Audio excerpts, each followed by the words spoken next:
प्रिय भक्तगण, आज हम आपको एक कथा का श्रवण करा रही हूँ जो सुनने मात्र से आपके जीवन में सुख, संपत्ति और धन की वर्षा होगी। तो चलिए कथा को प्रारंभ करते हैं। श्रोताओं, एक जंगल में एक तोता और मैना ने प्रेम पूर्वक आपस में मिलकर रहा करता था। उनमें बहुत प्रेम था। एक दिन किसी विवाद के कारण तोता और मैना के बीच झगड़ा हो गया। तोता ने कहा कि इस संसार में सबसे बड़ा पापी और विश्वासघाती स्त्री है। मैना ने जवाब दिया कि इस संसार में सबसे ज्यादा पापी और विश्वासघाती पुरुष होते हैं। जब वे दोनों आपस में लड़ते रहे और अपने विवाद का निदान के लिए वे भगवान शिव के पास गए और अपनी बात बताई। शिव जी ने तोते से कहा, तुम कैसे कह सकते हो कि संसार में स्त्री पुरुषों की अपेक्षा ज्यादा पापी और विश्वासघाती हैं? अगर आप यह कहानी सुन रहे हैं तो पूरा सुनिए। इस कथा को आधा अधूरा छोड़कर जाने की गलती मत करिएगा, क्योंकि इस पवित्र कथा को पूरा सुनने से मन चाहा फल की प्राप्ति होगी। इसलिए इस कथा को पूरा सुने। आप शिव भक्त हैं तो भोलेनाथ का अनादर ना करें। तोता बोला, प्रभु, मैं आपको एक कहानी को सुनाना चाहता हूँ जिससे हम सबको यह साबित होगा कि स्त्री पुरुषों की अपेक्षा ज्यादा पापी और विश्वासघाती होती है। फिर भगवान शिव बोले, ठीक है, तुम कहानी सुनाओ। श्रोताओं, तब तक माता पार्वती आ जाती है और कहती है, मुझे भी यह कहानी सुननी है, मैं भी सुनना चाहती हूँ। तब भगवान शिव कहते हैं, ठीक है, बैठो। फिर तोता भगवान शिव और माता पार्वती के सामने कहानी सुनाने लगता है। एक राज्य में अग्रसेन नाम का राजा राज्य करता था। उसके पास 4 बेटे थे जो सभी बहुत ही बहादुर और प्रतापी थे। लेकिन सबसे बड़ा बेटा, जिसका नाम चंद्रसेन था, वो न केवल प्रतापी बल्कि बहुत ही सुंदर भी था। उसकी पत्नी चंद्रप्रभा भी बहुत ही सुंदर और रूपवान थी। वह अपने आगे किसी दूसरी स्त्री को सुंदर नहीं मानती थी। एक दिन राजा अग्रसेन ने अपने बेटे चंद्रसेन को उसकी किसी बात पर नाराज होकर के राज्य से निकाल देने का आदेश दिया। राजा का ये आदेश सुनकर कि सभी इस बात से चिंतित हो गया।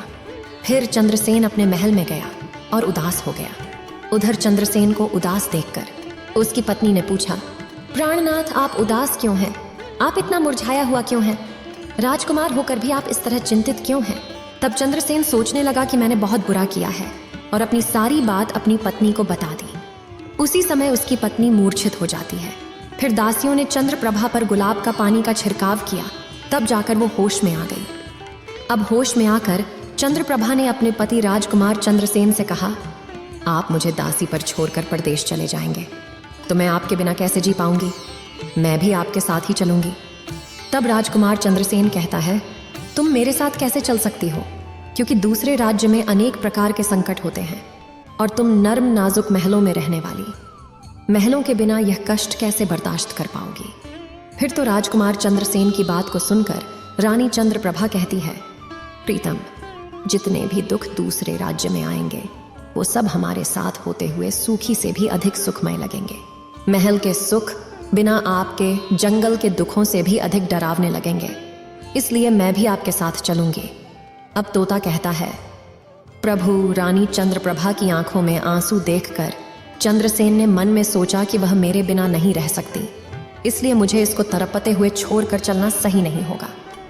इन सभी बातों को सोचते हुए राजकुमार चंद्रसेन अपनी पत्नी चंद्रप्रभा से कहते हैं, तुम उदास नहीं होना, हम तुम्हें साथ लेकर जाएंगे। इस बात से चंद्रप्रभा खुश हो जाती है और अपने पति के साथ जाने की तैयारी करने लगती है। अगली सुबह वे राज्य से बाहर निकलकर एक जंगल में पहुंचते हैं। चलते चलते थक जाते हैं और फिर उन्होंने एक बरगद के वृक्ष के नीचे विश्राम करने का निर्णय लेते हैं। वे बहुत थके हुए थे। ठंडी हवा के झोंकों ने उन्हें नींद तुरंत आ गई। परंतु कुछ देर बाद वहीं पर एक सांप ने रानी को काट लिया। फिर तोता कहता है, हे प्रभु, आगे सुने।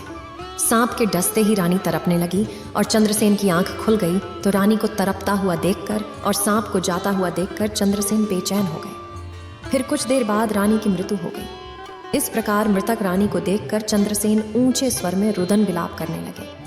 उसका रोना धोना सुनकर जंगल के जीव जंतु उसे खाने के लिए वहां आ गए। फिर चंद्रसेन ने मन में सोचा, अब जीवन संगिनी ही मर गई है तो मैं अब जी कर क्या करूंगा और इसी जंगल में अपने प्राण त्याग दूंगा। ऐसा मन में सोचता है।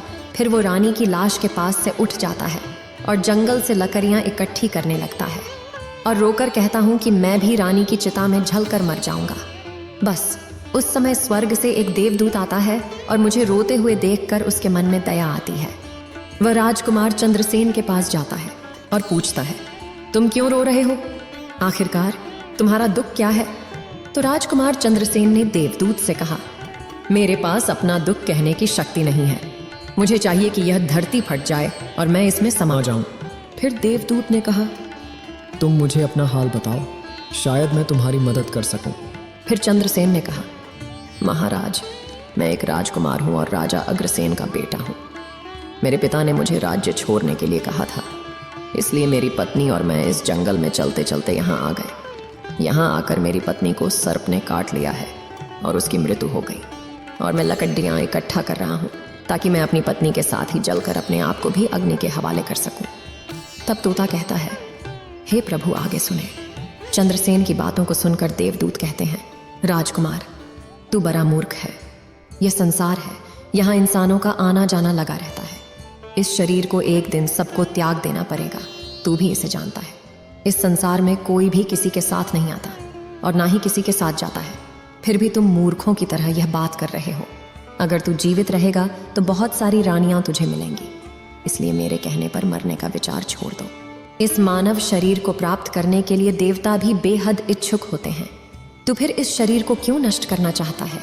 इस प्रकार देवदूत के शब्दों को सुनकर चंद्रसेन कहता है, महाराज, आपने जो कुछ कहा है वह सत्य है, किंतु ऐसी पतिव्रता पत्नी मुझे किसी जन्म में भी नहीं मिलेगी, इसलिए मैं इसके साथ ही मरूंगा। फिर देवदूत चंद्रसेन के विचार सुनकर देवदूत ने जान लिया कि ये अपनी पत्नी के बिना नहीं रह सकता है। तब देवदूत ने चंद्रसेन से कहा, राजकुमार, तेरी पत्नी के जीवित करने के लिए केवल एक ही उपाय है। अब तू मेरी बात को ध्यान से सुनो। यदि तू इस उपाय को कर सकता है तो तेरी रानी जीवित हो सकती है। फिर चंद्रसेन ने कहा, महाराज, आप जो कुछ भी कहेंगे वह सब करने के लिए तैयार हूँ, केवल मेरी पत्नी को जीवित कर देना। तब देवदूत ने कहा, तुम्हारी रानी की आयु केवल 20 वर्ष थी, जिसने इसे बिता दिया। इसके बदले तेरी उम्र 70 वर्ष की है, जिसमें से 30 वर्ष बीत चुके हैं। तेरी जीवन काल में 40 वर्ष अब भी बाकी हैं, यानी तुझे 40 साल और जीने का अवसर है। यदि तू अपनी पत्नी को आधा अपने जीवन का समर्पण कर देता है तो तुम दोनों की आयु समान हो जाएगी। अगर तुम यह मान लो तो रानी जल्द ही ठीक हो जाएगी। इस तरह देवदूत की बात सुनकर राजकुमार चंद्रसेन ने कहा, मुझे मान्य है। फिर देवदूत ने चंद्रसेन के हाथ में पानी दिया और 20 वर्षों तक रानी के पैरों पर पानी डालने का संकल्प लिया। अब जैसे ही चंद्रसेन ने संकल्प किया कि वह जल को रानी के पैरों पर डालेगा, देवदूत ने कह दिया, पानी को पैरों पर डालने से पहले मेरे एक बात को ध्यान से समझ लो। इसमें एक गुप्त रहस्य भी है। अभी तो तुझे रानी की आवश्यकता है, तुम पानी डालकर उसको बचा सकते हो, लेकिन भविष्य में अगर रानी की आवश्यकता नहीं पड़ती है तो तुम अपने संकल्प को वापस ले सकते हो, और जब तुम वह संकल्प वापस लेते हो तो तुम्हारी रानी को तुरंत ही मौत हो जाएगी। परंतु एक बात हमेशा याद रखना, इस संकल्प को कभी वापस न लेने की बात रानी से कहना मत, वरना तुम अपने संकल्प को वापस नहीं ला सकोगे। हमेशा याद रखना, जीवन में कुछ बातें हमेशा छिपा कर रखनी चाहिए, क्योंकि कभी कभी ये बातें काम आ सकती हैं। फिर तो ऐसा कहकर और उस रानी के सामने आकर वो देवदूत जो थे अंतर्ध्यान में चले गए। तब चंद्रसेन रानी से कहता है, आप सो गई थी, मैंने आपको नहीं जगाया? फिर चंद्रसेन कहने लगा, तुम बहुत थकी हुई थी, इसलिए मैंने तुम्हें नहीं जगाया। इस प्रकार राजकुमार चंद्रसेन ने अपनी रानी से सारी बातें छिपा दी कि सर्प ने तुम्हें काट लिया था और तुम मर गई थी। मैंने तुम्हें फिर जीवित कैसे किया है, ये सब राजकुमार ने अपनी पत्नी से छिपा लिया। फिर तोता बोला, प्रभु। फिर वो दोनों आगे बढ़ गए। कई दिनों बाद उन्होंने एक बहुत ही सुंदर स्थान देखा। वहां पर एक फकीर की कुटिया थी। जब वे वहां पहुंचे तो उन्होंने देखा कि एक सुंदर युवक फकीर हूका पी रहा था। वे दोनों बहुत ही थके हुए थे, इसलिए वे फकीर के पास बैठ गए। उस समय राजकुमार ने रानी से कहा, रानी, हमें प्यास लगी है, हम कुएं पर जाकर पानी पी आते हैं। अगर तुम भी प्यासी हो तो तुम्हारे लिए भी पानी ले आते हैं। तब राजकुमार की बात को सुनकर रानी ने कहा, मुझे तो प्यास नहीं लगी है, आप जाइए, पानी पिए, फिर वापस आइए। इसके बाद रानी की जवाब सुनकर राजकुमार चंद्रसेन एक लंबी रस्सी लेकर कुएं की ओर जा रहे हैं। चंद्रसेन पानी पीने पहुंचे तो राजकुमारी चंद्रप्रभा उस फकीर की ओर देख रही हैं। चंद्रप्रभा फकीर की सुंदरता को देखकर उस पर मोहित हो गई, अर्थात वह उसको दिल दे बैठी थी। अब वह फकीर से कह रही हैं, फकीर साहब, आप यहाँ बहुत खुशी से रहते हैं। फकीर ने कहा, तुम भी मेरे साथ रह सकती हो, लेकिन तुम्हारे पति भी साथ में हैं, तो कैसे तुमको रख सकते हैं? इसके बाद राजकुमारी चंद्रप्रभा ने फकीर के सामने अपनी प्रेम लीला प्रकट की तो फकीर ने कहा, मैं एक उपाय बताता हूँ। तुम अपने पति को जिस कुएं में पानी पीने गया है, तुम उसी कुएं में धकेल देना, फिर जो होगा हम देख लेंगे। फिर तो फकीर की बात सुनकर के चंद्रप्रभा ने कहा, ठीक है, मैं ऐसा ही करूंगी। अब इतनी ही देर में राजकुमार चंद्रसेन पानी पीकर रानी के पास आया तो रानी कहने लगी, मुझे भी अब प्यास लग रही है, कुएं पर वापस चल करके मुझे भी पानी पिलाओ। तो राजकुमार चंद्रसेन बोला, मैंने तुमसे पहले ही पूछा था और तुमने मना कर दिया था। खैर, अगर तुमको प्यास लगी है तो मैं अभी पानी लेकर आता हूँ। तब चंद्रसेन पानी लेने चला तो रानी भी उसके साथ चल दी और कहने लगी, मैं भी तुम्हारे साथ चलती हूँ। बेचारा चंद्रसेन तो उसके प्रेम में पागल था। उसको क्या मालूम था कि ये मेरे प्राण लेने के लिए मेरे साथ आ रही है। श्रोताओं, वास्तव में विद्वान सच कहते हैं कि स्त्रियों के चरित्र को देवता भी नहीं जान सकते। मानव क्या चीज़ होता है, उनके जाल में अच्छे बुद्धिमान भी फंस जाते हैं। जब राजकुमार चंद्रसेन कुएं पर जाकर पानी भरने के लिए डोल भरता है तो रानी ने अपने पति यानी राजकुमार चंद्रसेन को धक्का देकर कुएं में गिरा देती है और खुद फकीर के पास चली जाती है। वह फकीर रानी को अपने साथ ले जाकर एक राज्य में बस जाता है। वहां दोनों खुशी से रहने लगते हैं। फकीर ने फिर रानी को ऐसा नाचना और गाना सिखाया कि वह नृत्यांगना के रूप में मशहूर हो गई। धीरे धीरे वह राजकुमारी पूरे नगर में प्रसिद्ध हो गई। इस तरह रानी के नृत्य और गीत के कारण वह फकीर के पास लाखों रुपए बन गए। रानी भी उस फकीर के साथ मस्ती में रहने लगी थी। जिस समय रानी ने अपने पति चंद्रसेन को कुएं में धकेल दिया था, तब संयोग से एक जंजीर जो कुएं में लटकी थी उसे पकड़ लिया था। चंद्रसेन ने उसको पकड़ा और कुएं में लटकता रहा। ईश्वर को याद करते हुए वो सोचने लगा, क्या यही मेरे प्यार की सजा है? और कुछ समय बाद बंजारों का एक काफिला वहां आया। काफिले में से एक बंजारा डोल लेकर कुएं का पानी भरने लगा। जब उसने पानी में डोल डाला तब चंद्रसेन ने उसका डोल हाथ से पकड़ लिया। बंजारा यह देखकर चौंक गया और पूछा, तुम कौन हो? राजकुमार चंद्रसेन ने कहा, भाई, मैं आफत का मारा हुआ हूँ, मुझे यहाँ से निकालो और मेरी जान बचाओ। मैं सारी जिंदगी आपके उपकार को नहीं भूलूंगा। और ऐसा कह करके राजकुमार बंजारे से प्रार्थना करने लगा। फिर तो राजकुमार चंद्रसेन के दुख को देखकर कि उस बंजारे को उस पर दया आ गई और उसने चंद्रसेन को कुएं से बाहर निकाल लिया और फिर पूछा, ये भाई, तुम कौन हो? तुम इस कुएं में कैसे गिरे? तुम मुझे अपना हाल बताओ। तब चंद्रसेन ने कहा, भाई, मैं अपना हाल आपसे कैसे कहूँ? जो मुश्किलें मेरे साथ हुई हैं, भगवान ना करे किसी के साथ ऐसा हो। फिर चंद्रसेन ने कहा, यदि तुम मुझसे जानना ही चाहते हो तो मैं आपको अपनी कहानी सुनाता हूँ। मैं एक राजकुमार हूँ।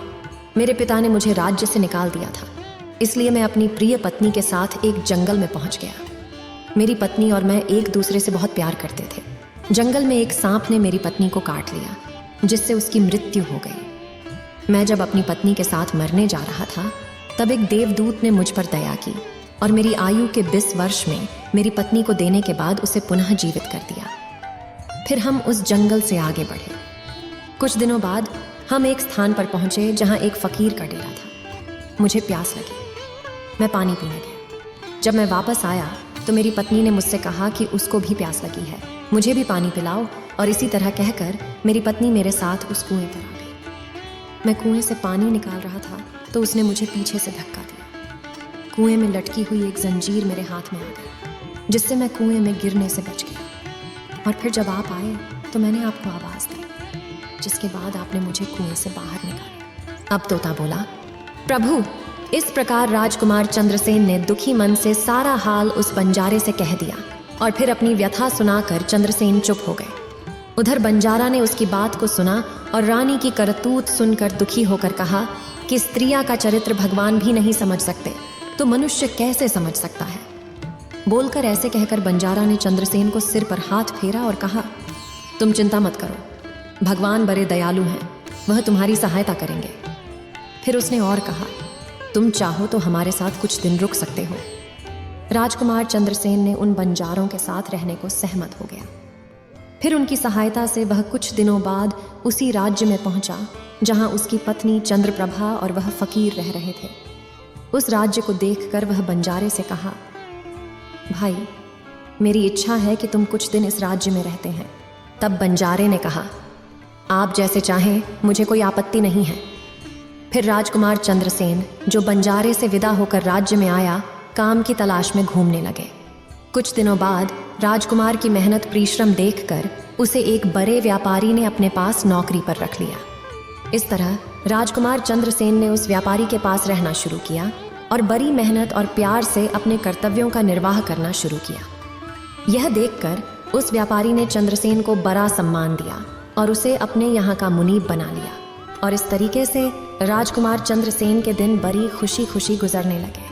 अब एक दिन नगर के राजा के यहाँ चंद्रप्रभा के नृत्य का आयोजन हुआ। राजा ने उस शहर के सभी बड़े व्यापारी और सेठों को अपने यहाँ नृत्य देखने के लिए आमंत्रित किया। जब राजकुमारी चंद्रप्रभा का नृत्य होने वाला था, शहर के सभी व्यापारी और सेठ साहूकार राजा के यहाँ पहुंच गए। चंद्रसेन, जो रानी के नृत्य और गायन की प्रशंसा सुनता था, उसने भी सोचा कि मुझे इस नृत्य को देखना चाहिए। उसने भी राजा के दरबार में सेठ के साथ यहाँ पहुंच गया। रानी ने अप्सरा के समान नृत्य किया और उनकी सुरीली आवाज में कई सुंदर रागों को प्रस्तुत किया। उनके गाने को सुनकर महफिल के सभी लोग आश्चर्य में आ गए और सभी बहुत सारे इनाम दिए। इसके साथ ही राजा से लेकर प्रजा तक सभी ने उन्हें प्रशंसा की। राजकुमार चंद्रसेन ने अपने हाथ की अंगूठी उठाई जिसमें हीरा जरा हुआ था और फिर वह उसे उतार कर रानी चंद्रप्रभा को भेंट कर दी। इसके बाद रानी चंद्रप्रभा ने अंगूठी को पहचान लिया और मन ही मन में कहने लगी, यह तो बहुत बड़ा आश्चर्य हो गया। मेरा पति जिंदा है और यहाँ पहुँच गए हैं। अब वह मुझे छोड़ेगा नहीं, इसलिए मुझे कुछ ऐसा करना चाहिए जिससे वह मारा जा सके। उसने मन में सोचा, अब मैं यहाँ के राजा को एक सुरीली गाना और नृत्य सुनाऊंगी जिससे वह खुश होकर मुझे कुछ मांगने के लिए बोलेंगे। तब मैं राजा के आदेश से उन्हें मारवा दूंगी। इसके बाद राजकुमारी चंद्रप्रभा ने एक सुरीली गाना और नृत्य को सुनाई। रानी की इस बसंत की बहार को सुनकर राजा खुश हुआ। वह चंद्रप्रभा को वो बोले, मैं तुम पर बहुत खुश हूँ, तुम मुझसे क्या मांगती हो? तब राजकुमारी ने कहा, अगर आप मुझसे प्रसन्न हैं तो सबसे पहले मुझे वचन दीजिए और फिर जो कुछ मैं मांगूंगी वह आप मुझे वही देंगे। फिर चंद्रप्रभा ने कहा, इस सभा में मेरे एक चोर है, कृपया उसे फांसी की सजा दें। राजा ने कहा, तुम उस चोर को मेरे सामने लाओ। रानी ने उसका हाथ पकड़ा और उसे राजा के सामने ले गई। राजा ने अपने सैनिकों को आदेश दिया कि उस चोर को जल्लादों के पास ले जाओ और उसे चोर को फांसी पर चढ़ा दो।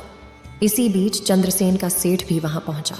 वो डरकर चंद्रसेन के पास गया और पूछा, तुमने क्या चुराया इस नर्तकी का जिसके कारण वह तुझे मारना चाहती है? चंद्रसेन ने अपने मालिक से कहा, मालिक, मैंने कुछ नहीं चुराया है, बस आप इस राजा को केवल यह बता दो कि वह मेरी 2 बातें सुन ले, इससे मेरी जान बच सकेगी। अब चंद्रसेन का मालिक इसे सुनकर अपने साथी व्यापारियों और साहूकारों के पास गया और सभी ने मिलकर मशवरा किया। उन्होंने कहा, मित्रों, या तो राजा न्याय करें या हम सभी इस शहर को छोड़कर कहीं और चले जाएंगे। और इस प्रकार सभी व्यापारी राजा के पास गए और कहने लगे, राजा साहब, हमारा मुनीब निर्दोषी है, उसे मार देने की आपका आदेश है। वह कह रहा है कि वह अपनी 2 बातें आपको कहना चाहता है। फिर भी आपको लगे कि उसने अपराध किया है तो उसे फांसी दे देंगे, लेकिन मेरे मरने से पहले राजा केवल मेरी 2 बातों को जरूर सुने। फिर राजा ने व्यापारियों की बात सुनकर कहा, ठीक है, मुनीब को बुलाओ। चंद्रसेन को लेकर राजा के सामने लाया गया और राजा ने कहा, तुम जो कुछ कहना चाहते हो वो मेरे सामने कहो। तब राजकुमार चंद्रसेन ने कहा, महाराज, मैंने क्या दोष किया है जिसके कारण आपने मेरी हत्या का आदेश दे दिया है? फिर उसकी बात को सुनकर राजा ने कहा, तू इस नर्तकी का चोर है। तो चंद्रसेन ने कहा, नहीं महाराज, मैं इस उल्टा स्त्री का पति हूँ जिसने कुएं में धकेल कर एक फकीर के साथ चली आई है। राजकुमारी चंद्रप्रभा ने समझ लिया कि बात बिगड़ रही है। तब राजा से कहती है, महाराज, मैं कुलटा हूँ, यह झूठ बोल रहा है। ये कौन है? मैं इसे जानता तक नहीं, ये तो मेरा चोर है, मैं सिर्फ इतना ही जानती हूँ। फिर राजकुमार चंद्रसेन ने कहा, महाराज, ठीक है, अगर यह मेरी पत्नी नहीं है तो वो सब कुछ जो मैंने रास्ते में छोड़ा था वह मेरी अमानत के रूप में वापस कर दें। फिर चंद्रसेन रानी की ओर देखे राजकुमार ने अपनी अमानत को लौटाने की बात की तो राजकुमारी चंद्रप्रभा ने इसे स्वीकार कर लिया। तब चंद्रसेन ने कहा, अच्छा, अब तुम अपने हाथों में पानी लो, हमारा न्याय इसी सभा में होगा। पानी लेकर वह जमीन पर रखा और कहा, वह वस्तु जो मेरे पास रास्ते में दी गई थी मैं अब वापस कर रहा हूँ। रानी ने भी पानी लिया और कहा, जो वस्तु इसने मुझे रास्ते में दी थी मैं अब वापस कर रही हूँ। जैसे ही वह अपने हाथों का पानी छोड़ा, रानी के प्राण छूट गए। यह दृश्य देखकर वहां के लोग हैरान रह गए। तो राजा ने यह देख चिंतित होकर चंद्रसेन से कहा, यह क्या हो गया, बताओ मुझे सच्चाई। तब राजकुमार चंद्रसेन ने अपनी कहानी शुरू की, अपने जीवन की सब घटनाओं को खुलकर बताते हुए उसके देश निकाले जाने से लेकर अब तक के सभी घटनाओं को सुनाया। राजा ने सब कुछ सुनकर चंद्रसेन को अपने गले लगा लिया और अपनी बेटी की शादी चंद्रसेन के साथ कर दी। तोता ने कहा, प्रभु, मैंने इस कहानी को सुना है। मैं भी स्त्रियों से घृणा करता हूँ और मैं यह कह सकता हूँ कि इस संसार में स्त्रियां पुरुषों से अधिक पापी और विश्वासघाती होती हैं। अब श्रोताओं, एक बार तोते ने भगवान शिव और पार्वती को एक कहानी से यह बताया कि स्त्री पुरुषों की तुलना में अधिक पापी और विश्वासघाती होती हैं। तो सभी ने इसे सुनकर हैरानी में डाल दिया। पार्वती ने कहा, प्रभु, मुझे लगता है कि तोते सच कह रहा है। स्त्री तो सभी में से केवल एक दो ही बिना नैतिक मूल्यों और ईमानदारी के हो सकती है, परंतु पुरुषों में भी ऐसे कुछ हैं जो पापी और विश्वासघाती हो सकते हैं। फिर भगवान शिव ने पूछा, ठीक है, तो मैना तुम कैसे सिद्ध करोगी यह बात? मैं भी एक कहानी सुनाती हूँ जिससे स्पष्ट होगा कि स्त्री की तुलना में पुरुष अधिक पापी और विश्वासघाती होते हैं। फिर माता पार्वती कहना शुरू किया, प्रभु, एक गांव में एक परिवार रहता था जो बहुत ही धनवान था और उस धनवान यानी सेठ का बेटा एक अद्भुत प्रकार का व्यक्ति था। सेठ का बेटा इतना जुआरी था कि सेठ उसके बारे में सोचते सोचते परेशान रहता था। एक दिन उनका बेटा जुआ खेल रहा था। उसी दिन उसके पिता का निधन हो गया। फिर भी वह जुआ खेलना बंद नहीं किया, लेकिन पिता की मृत्यु के बाद वह खुल के जुआ खेलने लगा और सब कुछ हार गया। फिर वह अपने गांव से दूर चला गया और एक सेठ के घर पहुंचा और सेठ से बोला, मुझे बहुत तेज प्यास लगी है, मुझे एक ग्लास पानी मिलेगा?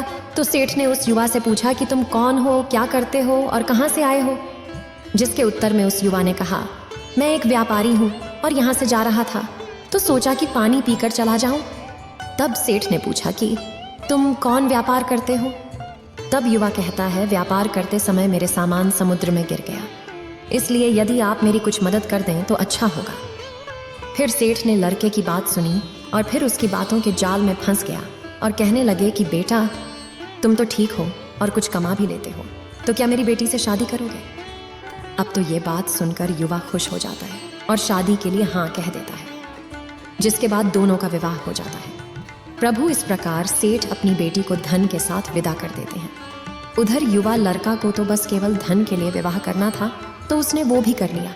अब विवाह के बाद जब युवा सेठ की लड़की को साथ लेकर जा रहे थे तो एक जंगल आ गया। वहां पर युवा लड़का अपनी पत्नी से बोला, देखो, हम अभी जंगल में हैं, यहाँ कोई चोर हमारे गहनों को चुरा सकता है, इसलिए आप अपने सभी गहनों को मुझे दे दें ताकि हम सुरक्षित रह सकें। युवा की पत्नी ने अपने पति पर भरोसा किया और अपने सभी गहनों को उन्हें सौंप दिया। और क्यों ना करें, क्योंकि वह उनके पति थे। उसके बाद युवा ने अपनी पत्नी के गहनों को एक पारदर्शी बंधने में बांध लिया और फिर वे जंगल में आराम से ठहरे। इस दौरान युवा के मन में लालच उत्पन्न हुआ और उनकी पत्नी के साथ जाने वाली एक दासी थी जिसे सेठ ने अपनी लड़की के साथ भेजा था। युवा ने फिर उस दासी को मार डाला। फिर उसने अपनी पत्नी को एक कुएं में गिरा दिया और मन में यह विचार किया कि मैं इसके साथ में सिर्फ पैसों के लिए शादी की थी, मेरे पास पैसे मिल गए, और उसने सोचा कि वह पानी में डूबकर मर जाएगी। इस तरह सोचकर वह युवा वहां से चला गया, लेकिन उसकी पत्नी नहीं मरी और वह कुएं से बाहर निकलने के लिए आवाज देती रही। कुएं के पास से एक आदमी गुजर रहा था और जब उसने किसी महिला की आवाज सुनी तो वह उस महिला को कुएं से बाहर निकाल लिया। फिर कुएं से बाहर निकलने के बाद महिला ने अपनी सारी जानकारी उस व्यक्ति को दी और उस व्यक्ति ने महिला को उसके पिता के घर पहुंचा दिया। अब जब महिला पिता के घर पहुंची तो उसके पिता ने पूछा, तुम्हारे साथ क्या हुआ? महिला ने कहा, पिताजी, जंगल में कुछ चोरों ने हम पर हमला किया था और दासी को मार दिया, मुझे कुएं में धकेल दिया और पति के बारे में कुछ पता नहीं है। बेटी की बातें सुनकर सेठ जी ने कहा, कोई बात नहीं, भगवान सब ठीक करेंगे। अब मैं यह कहती हूँ कि प्रभु, इस दुनिया में स्त्री और पुरुष दोनों ही विश्वासघाती और पापी हो सकते हैं। अब आपके हाथ में न्याय का फैसला है। मैंने भी आपको एक कहानी सुनाई है और तोते ने भी एक कहानी सुनाई है। अब आप ही न्याय करें। उसने अपनी पत्नी को मारा और सारा सामान लेकर के चला गया। अब तोता और मैना की कहानी सुनकर भगवान शिव बोले, ठीक है तोता और मैना, मैंने तुम्हारी कहानी को ध्यान से सुना है। अब मैं तुम्हारा न्याय करता हूँ। सच में इस संसार में स्त्री और पुरुष के बीच ज्यादा पापी या विश्वासघाती कौन होता है, ये मेरे लिए स्पष्ट है। शिव जवाब देते हैं, बिना किसी शंका के, यह सत्य है कि इंसान की सोच उसके इस स्तर से नीचे जा सकती है और वहीं पापी और विश्वासघाती होता है। चाहे वह स्त्री हो या पुरुष, इंसान को किसी भी प्रकार के पाप करने से पहले यह सोचना चाहिए कि क्या वह सही है या नहीं। पापी और विश्वासघाती होने की कोई जाति नहीं होती, वह इंसान की सोच और कृतियों का परिणाम होता है। श्रोताओं, वास्तव में इंसान की सोच उसके स्तर से नीचे जा सकती है और यही पापी और विश्वासघाती बना देता है। इस वीडियो को बोलते समय कोई त्रुटि हो तो मैं क्षमा चाहती हूँ। उम्मीद है आप सभी को यह वीडियो अच्छी लगी होगी। अगर आप शिव के सच्चे भक्त हैं तो चैनल को सब्सक्राइब और वीडियो को लाइक करके कमेंट में हर हर महादेव लिख दीजिए।